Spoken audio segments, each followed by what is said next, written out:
Did you know that you do not have to cut out carbohydrates to fix your blood sugar? In fact, the fastest way to fix your blood sugars is actually more about adding foods, not eliminating entire food groups like carbs.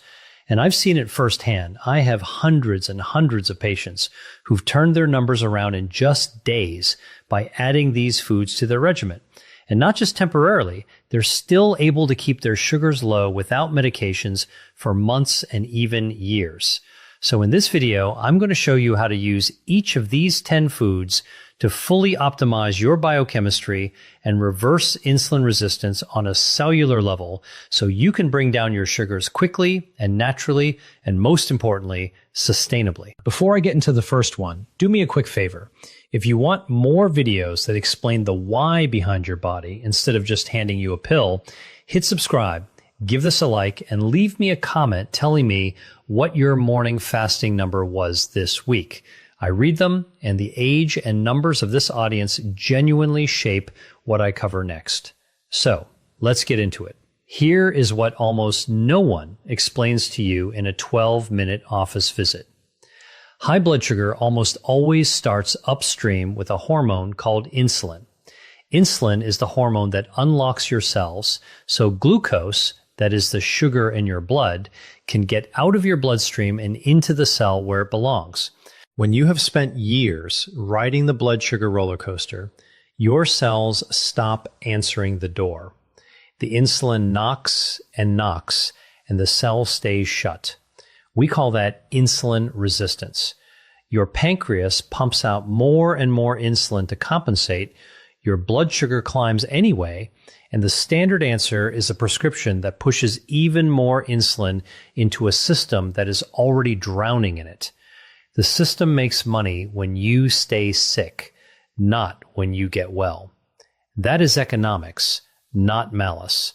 There is no revenue and no time on a short office visit to teach you how food talks directly to your insulin receptors, so I am going to.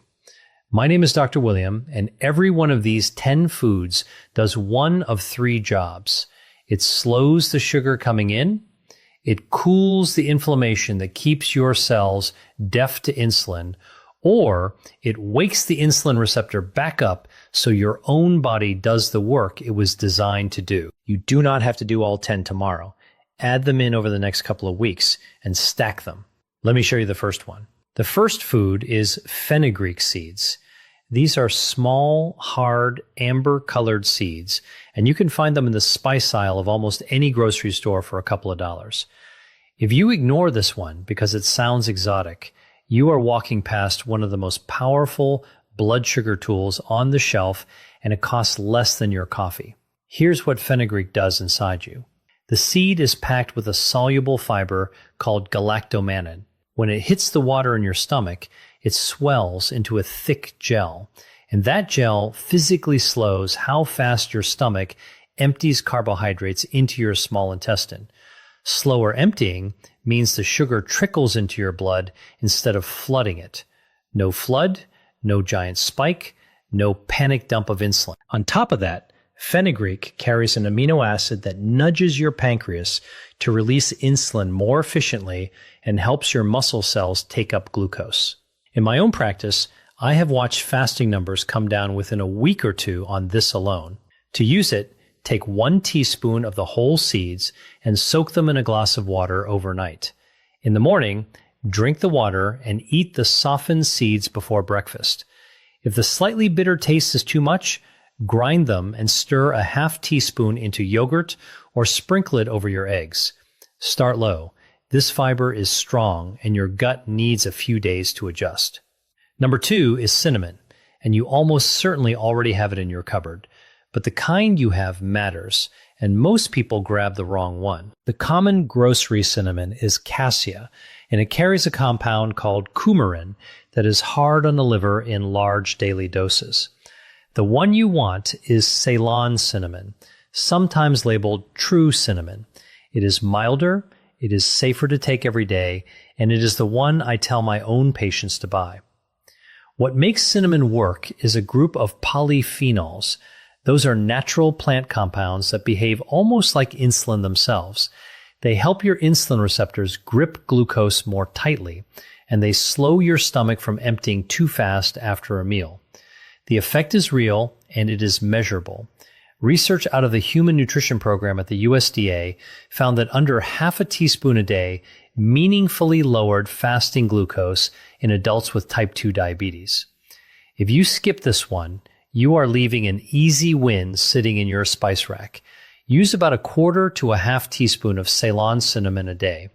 Stir it into your oatmeal, your coffee, or a smoothie. The trick is to pair it with a carbohydrate meal, because that is exactly when you want your receptors gripping harder and your stomach slowing down. Third on the list is broccoli sprouts. And I want you to pay close attention here, because this one is the most underused food in this entire video. Not full broccoli, the little 3-day-old sprouts. Ignore the distinction and you miss almost all the benefit. Broccoli sprouts are loaded with a compound called sulforaphane, and the sprouts contain somewhere between 50 and 100 times more of it than a head of mature broccoli. Sulforaphane does something none of the other foods on this list do quite as directly. It goes to your liver and quiets down the overnight glucose factory. Your liver makes sugar while you sleep, and in insulin resistance, it makes far too much, which is why so many of you wake up with a high fasting number you cannot explain.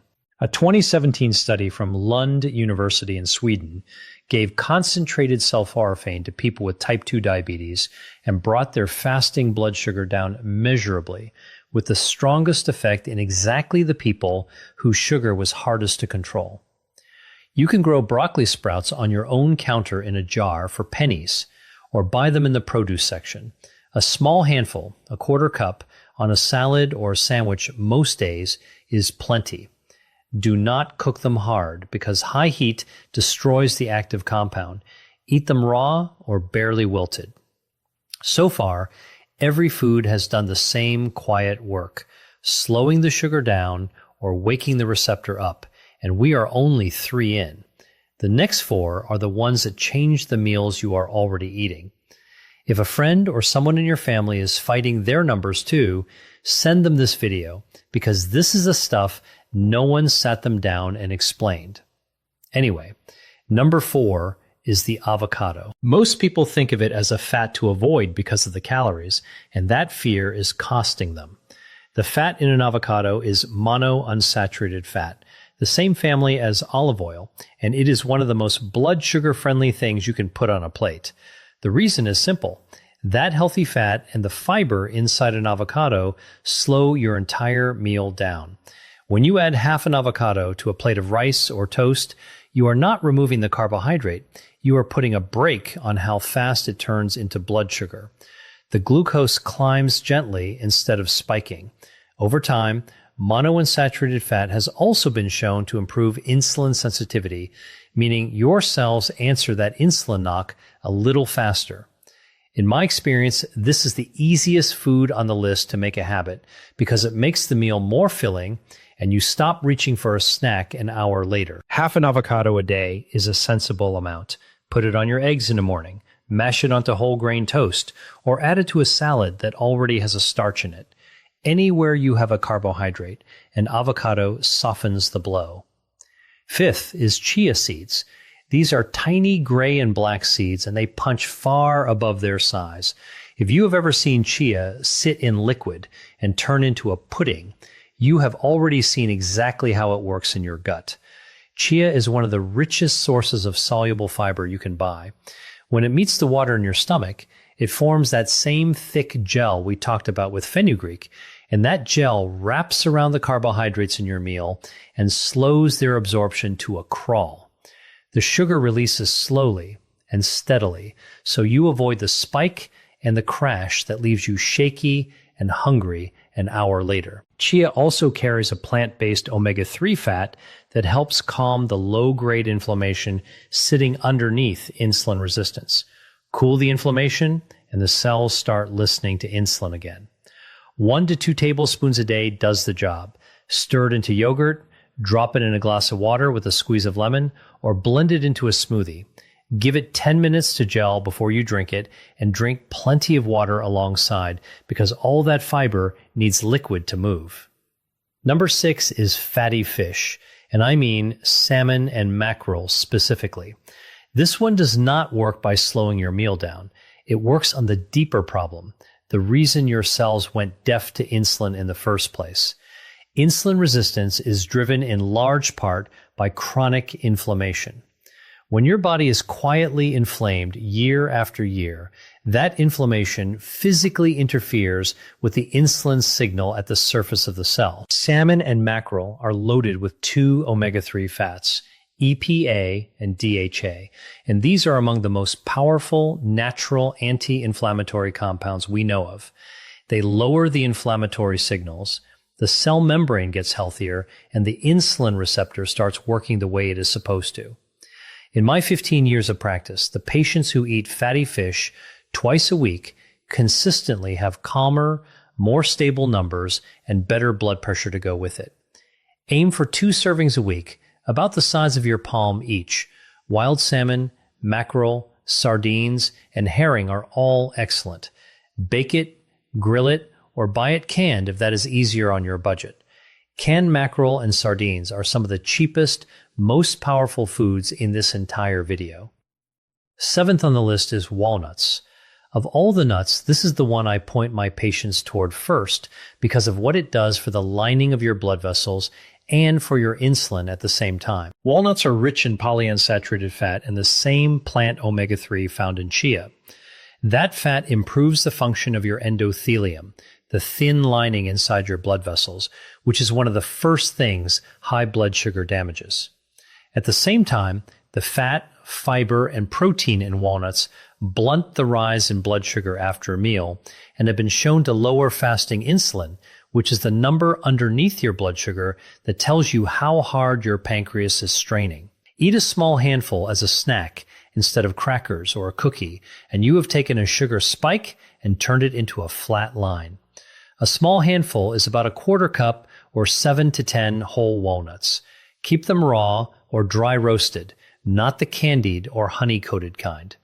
Use them to replace a processed snack, not to add on top of one. Number 8 is eggs.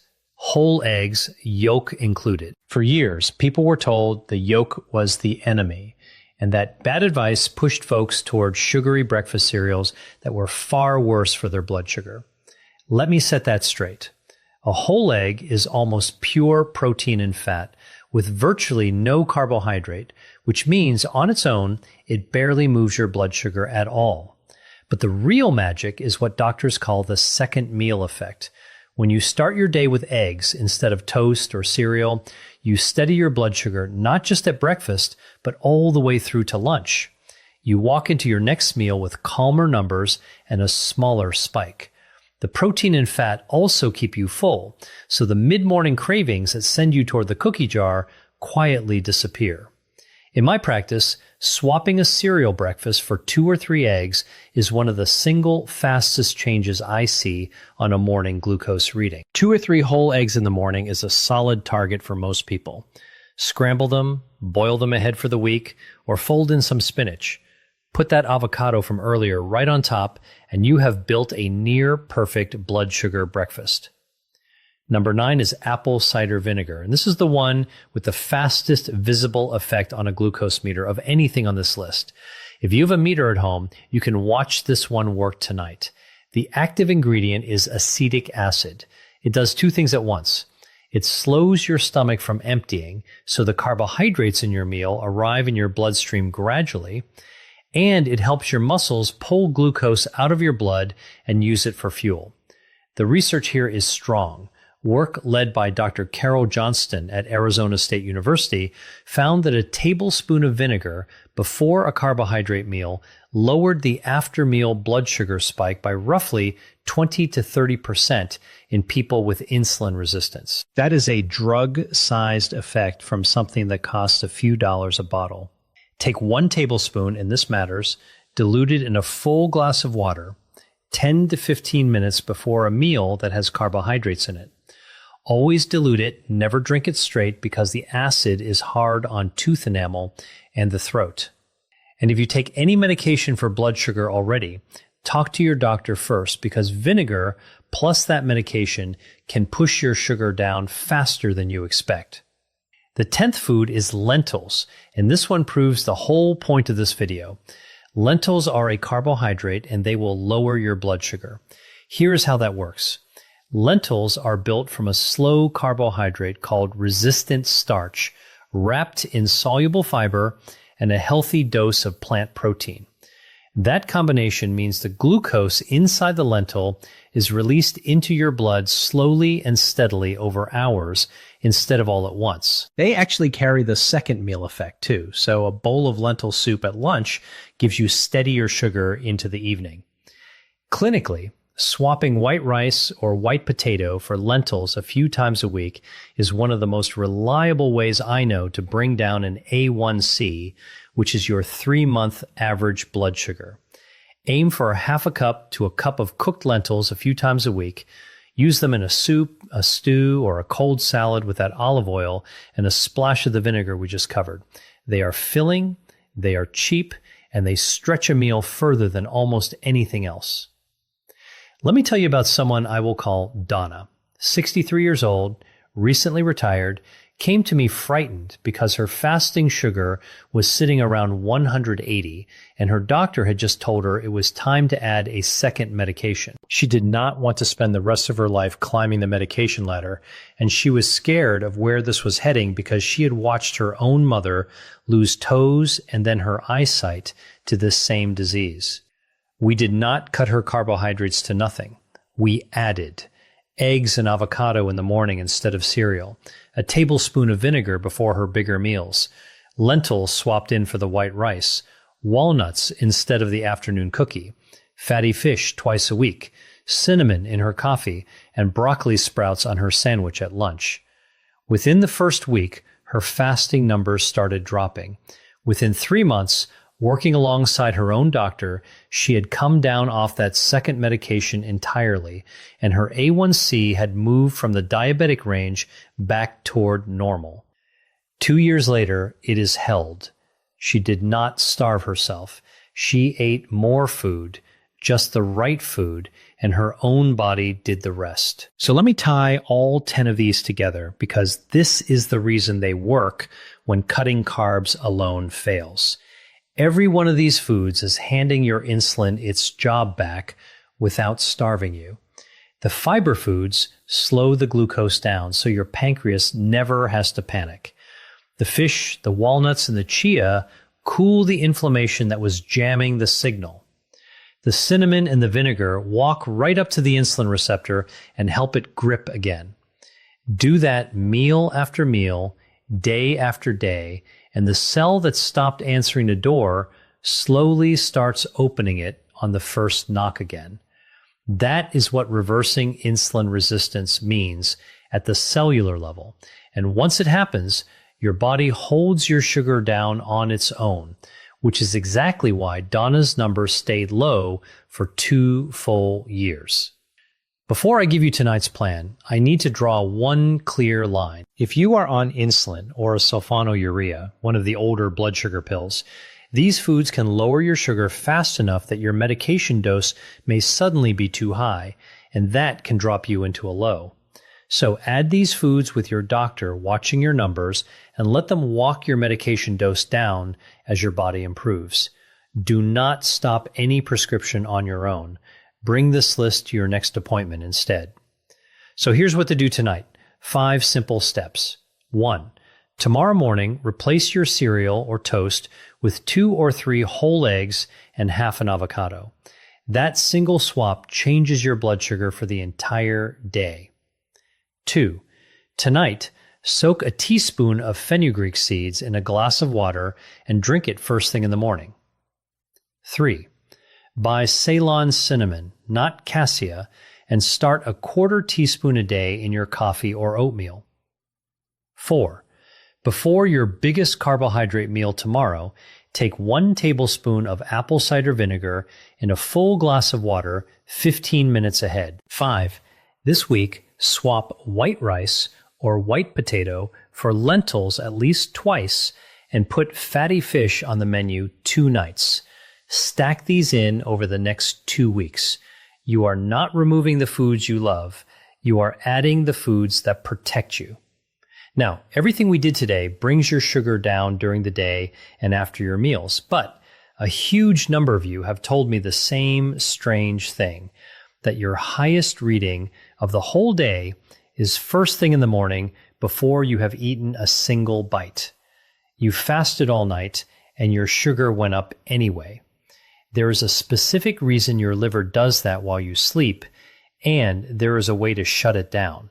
I made a video that explains exactly what is happening overnight and how to wake up to a lower number. I will put it right here on the screen. Go watch that one next, and I will see you there. Dr. William.